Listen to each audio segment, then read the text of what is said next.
So for the consultation models, why it is important to know the consultation models? Because as a doctor, you should know that how are you going to interact the patient. It is very crucial for you to know that how effective your consultation is, and you should be aware of what are the steps that you follow whenever you're going it. You when you realize that when you're going through this, that you are already following a model into your consultation. If you're when you ask in the wards to go to take the history of that patient, it is actually a consultation that you're going to going across, and then you will realize that okay, now I'm following this kind of model. So you will realize that you are already following some inherent model into it, but you don't realize that. So in order to have a good appreciation of what kind of tips that you can get in order to make maximize your consultations. Communication skills are the core clinical skill, and diagnosis made more frequently from interview data. And it is, if you communicate well, the WHO says that you have any your clinical skills are getting more preciser. You will be able to get into the accurate diagnosis. And so it's the kind doctors conduct up to 2 lakh interviews over 40 years of career. So why do we talk about consultation? Why? Because the doctors identify their patient's problem more accurately. Patients are more satisfied. Patients are more likely to adhere to the treatment. Patients' distresses and their vulnerability to anxieties and depressions are lessened. Doctor is more time efficient. Doctor's own well-being. So these are all the reasons why you should have a good consultation with your patient. This is all evidence-based. It is more important to know what sort of person has a disease than to know what sort of a disease a person has. So this is a kind of a person-centered approach. Yeah? You should know the sort of a person that you are dealing with, as we discussed in our previous presentations, what kind of person you are actually dealing, whether is it an aggressive patient or a manipulative patient or an abusive patient or whatever, psychiatric patient. So you need to modulate your consultation skills based on that. If you do not do that, you are going to lose your patient, and you are going to lead to dissatisfaction and mismanagement. So there is a physical, psychological, and social aspect. In this model, you consider the physical aspect of the patient. Physical aspect is his diabetes, his diabetes, hypertension. Psychological aspect, whether the patient has some depressive issues, some stress, some anxiety. So that can also affect the diabetes or organic thing. And social aspect, what is the socio-economic status of that patient? If you are prescribing any imported drugs to that. So if you encompass all that, it will lead you to the physical, psychological, and social aspect. There's another consultation model called Stott and Davis. Stott and Davis says that he divides into four components: management of the presenting complaint, medication of help seeking behavior, management of continuing problems, and opportunistic health promotion. What is that? He says that okay, first, what is your presenting complaint? You ask in your presenting complaint, okay, doctor, I come for diabetes checkup, or I have pain, or I have musculoskeletal pain, whatever is the presentation. Then medication, or then modification of help seeking behaviors. So then you actually educate the patient that if this happens, you need to come back to me. Then management of continuing problems. You also manage some underlying issues that are going on already. Then opportunistic health promotion. This is a very unique point here. Opportunistic care is the, as a physician, you detect that I see that this patient, for instance, if you say this preventive tools, the patient is a 60-year-old coming to you for his diabetes refill. and he does not have a screening done for the colorectal carcinoma, you will advise, you ask that, okay, you are a 60-year-old, you should get an FOB done. So this is the opportunistic care. The patient is not here for that, but you as a physician felt the need, and you felt that opportunity to give the patient a health promotion thing. So this is an opportunistic care. Can you think of any opportunistic example like this one? Any other example, the patient does not come for, but you detect as a physician, and then you advise patients accordingly. Can you think of these medication these the example of this kind of thing? Opportunistic care, example of opportunistic care to the patients. Hypertension, high blood pressure, uh, uh, routine measurement of blood pressure, okay, if the and patient comes to you for probably any other thing, and then you realize, and then you say that, or then you detect that the patient has high blood pressure, then it will become an opportunistic care. But if that hypertensive patient comes to you for an increased high blood pressure, this is not going to be an opportunistic care. Okay. Yes. Any other example of opportunistic care? doing HbA1c and Screening all. test for HbA1c for patients who are at risk. Okay, good. Yes. That's great. Um, all right. Anything about the healthy lifestyle?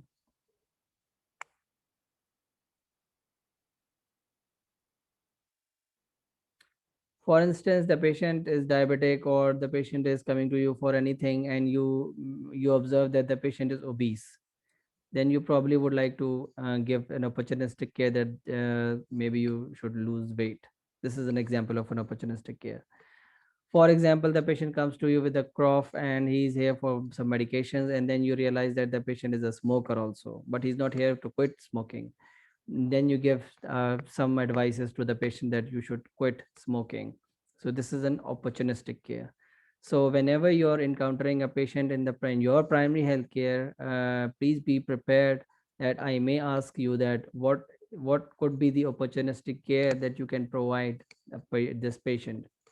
If you're dealing a woman who has who is elderly, or a young patient, you offer cervical cancer screening. For elderly, you offer breast cancer screening. These are all opportunistic care, examples of opportunistic care. For children's, or coming to you for anything, and you realize that this children is having um, junk food intake is very high, so you will counsel the children about the parents about the junk foods. This is an opportunistic care. Sometimes the children comes to you for other any other problem, and you realize that the child is not immunized, so you offer them immunization. So this is an opportunist example of an opportunistic care, and so on and so forth. So these are some of the examples. Stott and Davis has this new thing in this model. But Bryan and Long, he describes it into six phase. Phase one is that the doctor establishes the relationship. Phase two is doctor either attempts to discover or actually discovers the reason for the patient's attendance. Uh, Third phase is doctor conducts a verbal or a physical examination. Fourth phase is the doctor has some yani doctor in the patient, or the patient in that order of probability consider the condition. Doctor occasionally in the patient detail further treatment. Consultation is terminated usually by the doctor. So it's another way of presenting things. Although we do it, we all are doing it the same way. Some of the other, you first establish the patient, establish the relationship while you're introducing yourself. This is actually you're establishing a relationship. Then you ask the patient the consent, and then you ask why you are here and things like that. So he has divided into these six phases. The name of the phases are not very important, not the name of this model, but here you just see the concept. Hellmans and folk, what has happened? Yani the same thing, presenting complaint and elaborating about on the presenting complaint. What could have happened if nothing was done about it? What should I do about it, or whom should I consult for further help? So this is all the same way. Transactional analysis, Pendleton defined as that to define the reason for patient's attendance, consider other points, continuing problems, risk factors, patients to achieve appropriate action, involve the patient into it, use time and resources appropriately, and to establish and maintain a relationship with the patient which helps to achieve the other tasks. Um, Here, the important thing is safety netting. This is a new thing. All right. I'm just emphasizing what is new in every consultation model, and you can develop your own style of consultation. You don't need to follow anyone's consultation, but this consultation models will give you an insight how are you going to develop your own style, because every doctor and every individual is a different person, and you do different things. Safety netting is a very important thing. What is safety netting? Safety netting is if the patient comes to you for chest pain, you see that, okay, this chest pain doesn't seem like a cardiac pain, you give some analgesics and things like that. You ask the patient, okay, if you develop shortness of breath or things like that which requires your attention, then you should come back. So you will mention those points in which, or red flags you can say in another word, to ask the patient to come back while if you feel these things. So it is kind of a safety netting for your prescription. For instance, you thought at that moment that the patient has non-cardiac problem, and you just ask the patient to go home. Later on the cardiac thing happens and the patient dies, and then the investigation comes up and then says that, okay, I asked, I presented to this doctor, and he said that it was a musculoskeletal problem, but it seems like a cardiac problem, so you as a physician will become in trouble. So in order to safety net, you mention those conditions that if this started to develop, you need to come to the ER in order to get the help. This is the safety netting. You consider you're clear about safety netting? Yes, doctor, it's clear. Okay. So understanding the patient's problems is very important. You have to be you have to be creative, and you have to be effective in your presentations and your consultations. There are some barriers from the doctors, from the patients, from the places, from the systems.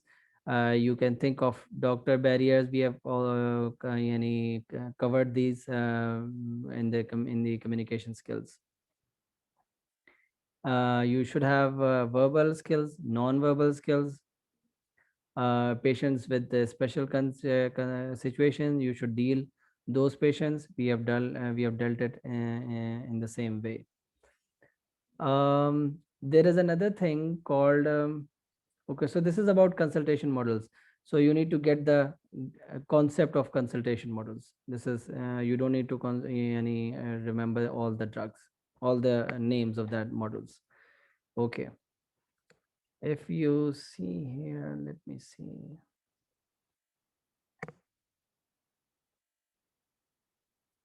Just a minute.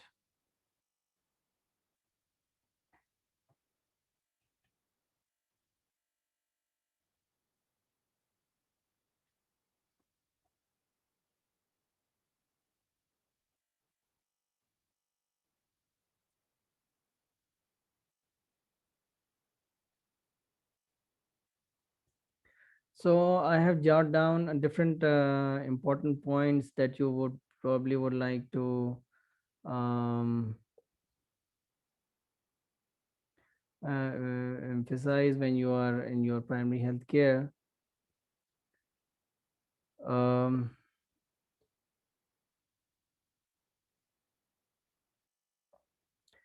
So when you're going to take the history taking in your primary healthcare, this is important, huh?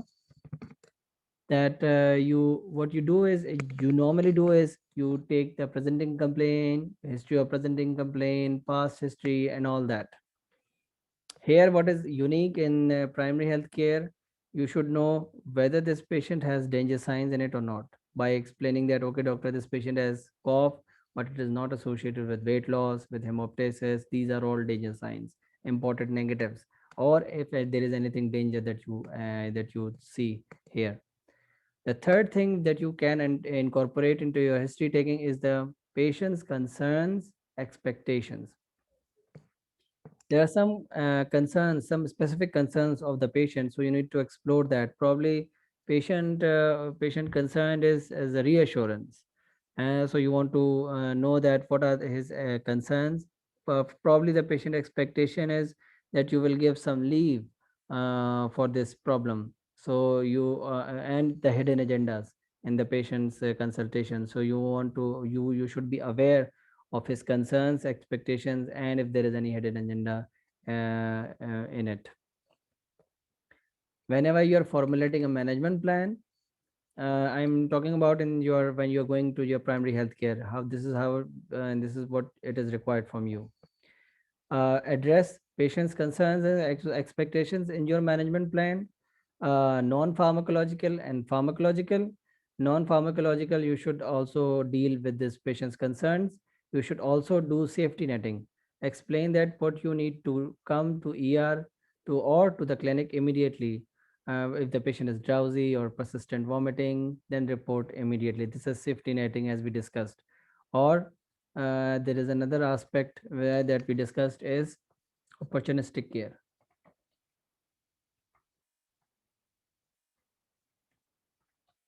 So you should also be aware that what opportunistic care you can give to the patient while formulating your management plan. History taking in geriatrics, special history taking tools as we discussed, special danger signs if relevant, and add some special assessment tools as we discussed for get up and go test and mini cog test and things like that.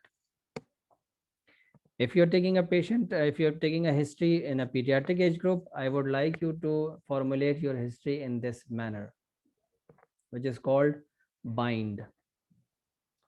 Apart from presenting complaint, history of presenting complaint, drug history, whatever is there, additive add-on point for the pediatric age group, you will concentrate on this. You should incorporate birth history of the child. If the child is infant, you probably need to take a detailed history of antenatal, natal, and postnatal. If the child is older, like 6 years or 7 years, you can just grossly take an opinion about the birth history.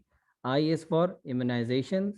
You should ask the patient about child about or parents about the immunization status, nutritional status, and developmental milestone. Nutritional status, you will ask what kind of food the patient is having according to the age. If the child is exclusively breastfeed, or it is breastfeed or bottle feed, if the child is infant, or if you're dealing with infant child, then probably junk food or home food and things like that. You need to explore in the nutrition. And then D is for the developmental milestones. You should know that the child is developmentally up to date. The child is if the infant is very small, or if you are dealing with older child, 6 years, 8 years, 11 years, then you should concentrate on whether the child is physically active and socially interactive grossly. So it depends on what age group of the pediatric population you're dealing with, but you should have these components into your history taking: bind, birth, immunization, nutrition, and developmental milestones. So that's about history taking of of a patient while you're going into your primary health care.